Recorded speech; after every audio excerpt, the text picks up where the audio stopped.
மாசாணியம்மன் கோயிலில் மிளகாய் அரைக்கிறதுல பல பேர்த்துக்கு பலவிதமான கேள்விகளும் அதே சந்தேகங்களும் நிறையா இருக்குது. அதில் முக்கியமானது என்ன அப்படின்னா, ஒரு வேண்டுதலுக்காக மிளகாய் அரைச்சிட்டோம், மறுபடியும் அந்த வேண்டுதல் நடக்கலை, காலதாமதமாகுது, மீண்டும் அதே வேண்டுதலுக்காக மறுபடியும் மிளகாய் அரைக்கலாமான்னு கேட்குறாங்க. அந்த மாதிரி அரைக்கக்கூடிய சூழ்நிலையில் எங்களுக்கு நல்லது நடக்குமா? ஏன்னா போன முறை ஒரு வேண்டுதல் வச்சுருந்தோம், அதுக்கு மிளகாய் அரைச்சோம், அந்த வேண்டுதல் நடக்கலை, அதே வேண்டுதலுக்கு மறுபடியும் மிளகாய் அரைக்கலாமா? எத்தனை முறை மிளகாய் அரைக்கலாம் அப்படின்னு கேட்குறாங்க. சில பேர் அதெல்லாம் கேட்குறதே இல்லை. வருஷம் முழுக்க எப்போ வர்றாங்களோ கோயிலுக்கு நேராக போகிறாங்க, மிளகாய் வாங்குறாங்க, போய் அரைக்கிறாங்க, சாமி கும்பிட்றாங்க, எல்லா விஷயத்தையும் பண்ணுறாங்க. இதில் என்ன அப்படின்னா, சாமி கும்பிட்டுட்டு தான் மிளகாய் அரைக்கணும் அப்படிங்கிற ஒரு விஷயம் நிறைய பேருக்கு தெரியறதில்ல. சாமி வேண்டி வணங்கிட்டு அதுக்கப்புறம் தான் மிளகாய் அரைக்கணும். மிளகாய் அரைச்சிட்டு போய் சாமி வேண்டக்கூடாது அப்படிங்கிறது நிறைய பேர்த்துக்கு அது புரிவதில்லை, தெரியுதில்லை. அதுக்கும் இந்த பதிவு உங்களுக்கு முக்கியமாக இருக்கும். குறிப்பாக இதில் இருக்கக்கூடியது என்ன அப்படின்னா, திரும்ப திரும்ப மிளகாய் அரைக்கிறதுனால என்ன பலன் கிடைக்கும், ஏதாவது எக்ஸ்ட்ரா நம்மளுக்கு தெய்வம் அனுகிரகத்தை கொடுக்குமா அப்படிங்கிற மாதிரி கேள்விகள் எல்லாம் இருக்குது. அப்படியெல்லாம் நீங்கள் டவுட் பட வேண்டாம். ஏன்னா வேண்டுதல் ஒரு முறை வச்சுட்டிங்கன்னா தெய்வம் நிச்சயமாக உங்களுக்கு செய்ய வேண்டியதை நிச்சயமாக செய்யும்.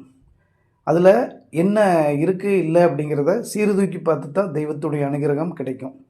உங்களுடைய வேண்டுதலில் எது உண்மை, எது பொய், எது உகந்தது, எது உகந்ததில்லை, உங்களுக்கு தேவையானது என்ன, தேவையில்லாதது என்ன அப்படிங்கிறதெல்லாம் தெய்வத்துக்கு தெரியும். எல்லோருடைய வேண்டுதலையும் தெய்வம் நிறைவேற்றும். ஆனால் நீங்கள் வேண்டக்கூடிய குறிப்பிட்ட வேண்டுதலில் இருக்கக்கூடிய உண்மை நிலை அறிந்து தான் தெய்வத்துடைய அனுகிரகம் இருக்குங்கிறத நீங்கள் புரிஞ்சுக்கணும். அதனால் எந்த கோயிலுக்கு எந்த தெய்வத்தை வேண்டி நீங்கள் பரிகாரம் செய்தாலும் கூட உங்களுடைய வேண்டுதலின் தன்மை அறிந்து அந்த பரிகாரத்தை செய்யுங்க. ஏதோ மிளகா அரைச்சா நினச்சதெல்லாம் நடக்குதாமா அப்படிங்கிற ஒரு காரணத்துக்காக மட்டும் நீங்கள் தொட்டதுக்கெல்லாம் மிளகாய் அரைச்சி பரிகாரம் பண்ணக்கூடிய நிலைமை இருக்கக்கூடாது. அப்படி பண்ணினீங்கன்னா அது நிறைய விஷயங்களில் உங்களுக்கு நல்லதை விட கெடுதல் செய்யக்கூடிய விஷயங்களை மாறக்கூடிய விஷயங்களை நம்ம பார்க்குறோம். அதனால் தெய்வ காரியத்தில் கொஞ்சம் நிதானமாக இருந்து தான் நீங்கள் எதையுமே செய்யணும். ஆனால் இந்த பரிகாரம் அப்படிங்கிறதே தண்டனை கொடுக்கக்கூடிய பரிகாரம் தான். யாரையும் நல்லா வாழணும், பிடிக்கணும் அப்படின்னு நீங்கள் மிளகாய் அரைக்கிறது இல்லை. அப்படி ஆயிடுச்சு, இப்படி ஆயிடுச்சு, அதை பண்ணிட்டாங்க, இதை பண்ணிட்டாங்க, ஏதோ ஒரு குறையில் யாரோ மேலே நீங்கள் பழி சுமத்தி அல்லது அவங்களால பாதிக்கப்பட்ட அந்த வேதனையில் நீங்கள் இது செய்கிறீங்க. அது ஒரு முறை செஞ்சால் போதும். உங்களுடைய ஆழமான வேண்டுதல் ஒரு முறை இருந்தாலே தெய்வம் ஏற்றுக்கொள்ளும். அதே மாதிரி மிளகாய் அரைச்சி பின்னாடி நல்லது கெட்டதுக்கெல்லாம் போகலாமா வரலாமான்னு அப்படின்லாம் கேட்குறாங்க. மீண்டும் மீண்டும் நம்ம எல்லா பதிவுலையும் சொல்கிறது தான், எல்லா காரியத்துக்கும் போகலாம், நீங்கள் எல்லா கோயிலுக்கும் போகலாம், எந்த தடைகளும் கிடையாது. ஏன்னா மிளகாய் அரைக்கிறதுங்கிறது ஒரு பரிகாரம், அது பெரிய தீண்டத்தகாத விஷயமெல்லாம் கிடையாது.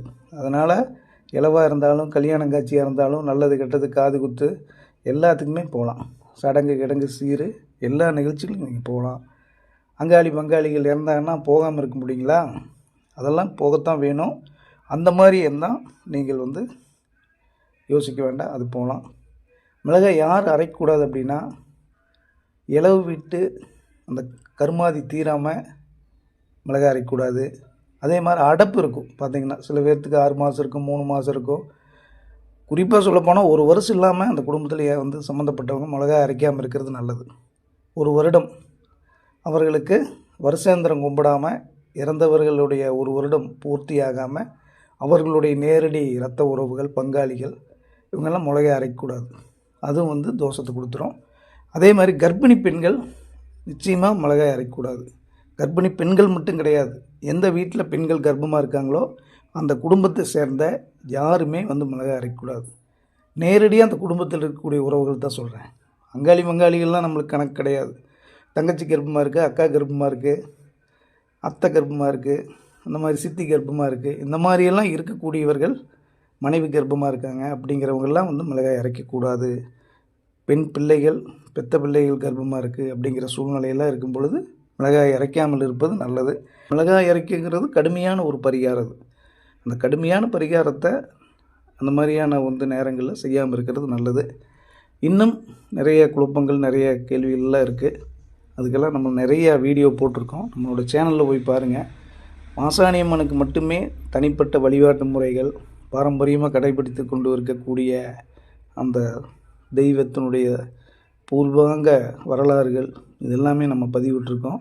அதன் தன்மையை அறிந்து அதை தெரிந்து நீங்கள் இந்த காரியங்களை செய்யும் பொழுது நிச்சயமாக நல்லது நடக்கும்.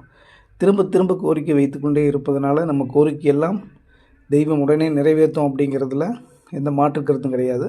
ஆனால் திரும்ப திரும்ப நீங்கள் ஒரு கோரிக்கை வச்சுட்டே இருக்கணும் அப்படிங்கிறது அவசியம் கிடையாது. அது மிளகாய் அரைப்பதை மாதம் மிளகாய் அரைச்சிட்டு போகிறவங்களாம் இருக்காங்க. அதெல்லாம் பண்ணக்கூடாதுங்க.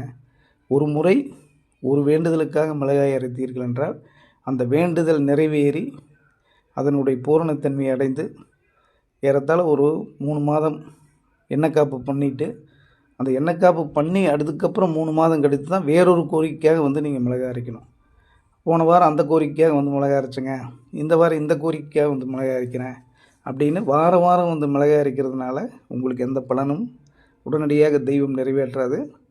அதில் சில சங்கடங்கள் தான் இருக்குது. அதனால் உங்களுடைய ஆழமான நம்பிக்கையை தெய்வம் ஏற்றுக்கொள்ளும். வேண்டுதலையும் தாய் மாசி நிறைவேற்றுவார். ஆனால் அந்த வேண்டுதல் எவ்வளவு உங்களுடைய மனதிற்கு சரியாக இருக்கிறது என்பதை நீங்களே சீர்தூக்கி பார்த்து வேண்டுதல் வைங்க, நிறைவேற்றுங்க. நிச்சயமாக தாய் மாசாணி துணை இருந்து காத்தருள்வார். எல்லோருக்கும் எல்லா வளமும் கொடுத்து 16 செல்வங்களுடன் உங்கள் வம்சாவளி தலைத்தோக்க தாய் மாசாணி துணை இருந்து காத்தருள்னு நாங்கள் என்றைக்குமே உங்களுக்காக வேண்டிக் கொண்டே இருக்கிறோங்க. நன்றி, வணக்கங்க. வாழ்க வளமுடன். குருவே சரணம். தாய் மாசாணியை போற்றி போற்றி.